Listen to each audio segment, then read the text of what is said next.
to China, effectively saying the absence of a concrete offer from here, he's taken the decision to make the next step of his career over there. What do you make of a player at 26 going over to China, and also the financial power of China now in the transfer market? Well, first of all, I think we should respect that we all can make our own decisions, and not all of our decisions are a sign for a new development in the world or something like this. I think in a lot of parts of Europe, the people in football talk about the financial power of England because of the television contract and things like this, and now maybe it's another competitor, I don't know. Exactly, maybe there's China, but it was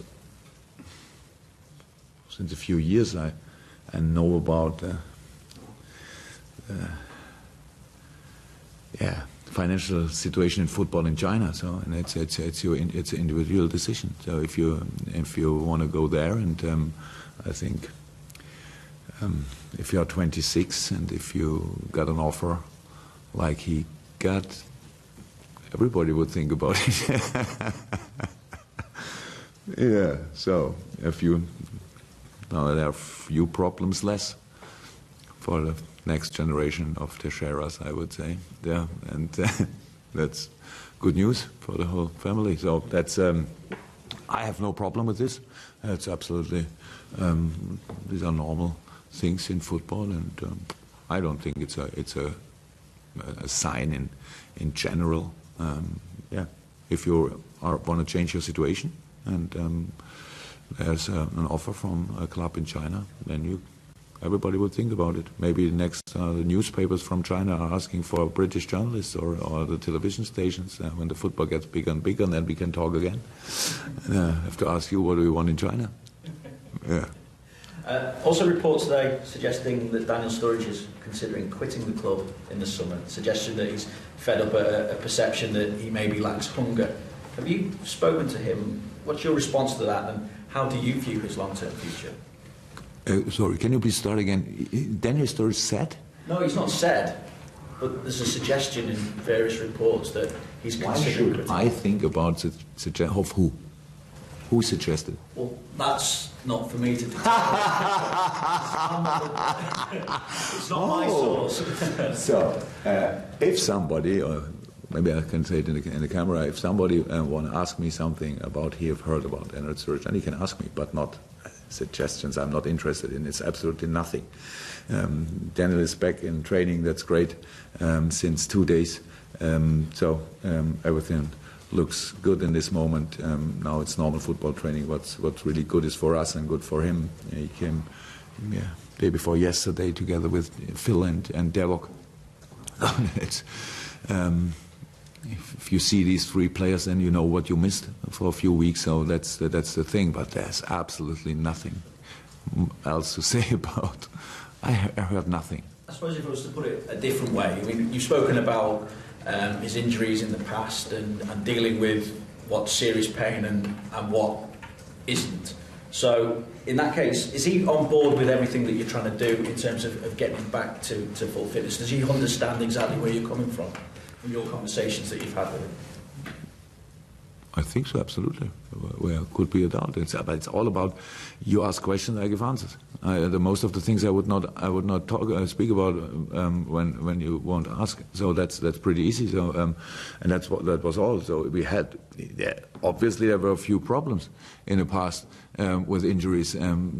Not only since I'm here, so that's a part of the truth, of course. So, but now this is past. It would be cool if we could leave it there, so, and can start from now on. That's what I don't know exactly when it was, but I said what Daniel needs, how each player needs, is consistent training. That's normal to be fit for Premier League football. That's all. And we tried everything we could to bring him in this shape. And now we are in the moment where we hopefully can get the benefit of this work. And that's all. Available this weekend. No, because of training. Nothing 10 days. No, that's not. I don't know. When I said 10 days, it's about training. That's all. And now it's 2 days training. Today would be the third day training. It's the last. It's -1 training. That's not too intensive. So that's not. That we have to. Yeah. That's always difficult. Devok, Phil, and Daniel in training, and of course you think after 5 minutes, maybe we should take them back in the squad. But that's the moment when you have to say, come on, we have another 3 sessions which we can use, and they are available for West Ham. So that's the idea in this moment. If nothing happens in the next session.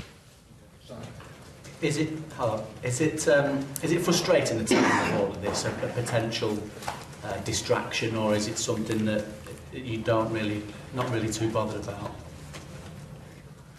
What is frustrating? This latest story that has come out, is it frustrating in terms of the timing rather than concentrating on the match against Sunderland? Sorry, which story? There's Daniel's story. Yeah. There is no story. Okay. How it can be a story? You cannot create stories and then ask me if somebody want to say something, and please write your name under it and don't suggest something. That's not too cool. So it's no story. It's absolutely not frustrating. It's not interesting. As far as Sunderland are concerned, then you could argue that they were unlucky against Manchester City the other night. They had good spells throughout that game. How would you assess them coming to you in the way that Sam Allardyce appears to have got them far more organised now? A few changes in the squad. They had a few transfers, and so they're good transfers, to be honest. And so that will be a different team, of course. And now they played, absolutely okay against Man City, and that's not too easy, how everybody knows in the league. So I think they took a good number of or a good portion of confidence out of this game. So that's what we will feel, I think. But we want to, and we have to do better than we did in Leicester, because we were absolutely not satisfied with our performance in Leicester. So we have to, if you want like this, then we have to strike back, and that's what we have to do. And that's not too important who is the opponent. It's at Anfield, and we are at home, and so we need these points, and that's what everybody have to know. So yeah, Sunderland is maybe, I don't know, better or different than before, but we have to be too, and that's what should be then at the end make the difference. Julia? Are you and Sam all right now? You and Sam Allardyce after the first game? The next thing, that's really funny. It was never a story with... So, do we want that I tell again the whole story? There never, and it was never an issue with police or something. It was nothing. No, I didn't... You know the story? That's what you're talking about, or what? Or the soft story? Story. That's not a story. I have no problem. I said it, and I said afterwards, a lot of times in my life, people said worse things about me, and I think in this room, a few people think worse about me. So that's possible. Maybe not you. Thank you, but so that's not really no problem. I have a big respect for Sam Allardyce. So he's such an experienced manager in the Premier League, and I don't know how many years he is working here. So, and everybody's said to me when we played first time against Sunderland, so they will stay in the league because Sam Allardyce is there. So I'm not too long here to exactly understand what this means, but he is successful, and so I have absolutely no problem, and I will have no problem, and we will shake hands before the game, and if I don't forget it, we will shake hands after the game, and in between, I hope my team is playing not that friendly. So. Jurgen, you spoke last week, and you have done on a couple of occasions after matches where you've been disappointed with the decision making when Liverpool are attacking. How do you go about sort of improving that? Because no matter how hard you train, match situations are completely different to what you do at Melwood, aren't they? Yeah, of course it's different. But first of all, the main part is that we can talk about it because we don't have time to train. And how could we do it? So we play all 3 days. I don't want to complain about it. Don't misunderstand it, please. But it is like it is. So it's not possible that we say come on, we take 5 sessions and work on this. So because we have always games after 2 sessions, and these 2 sessions are usually recovery sessions. So that's the thing. But it's obviously it's not all the time like this, but it's sometimes like this. And my feeling after Leicester was that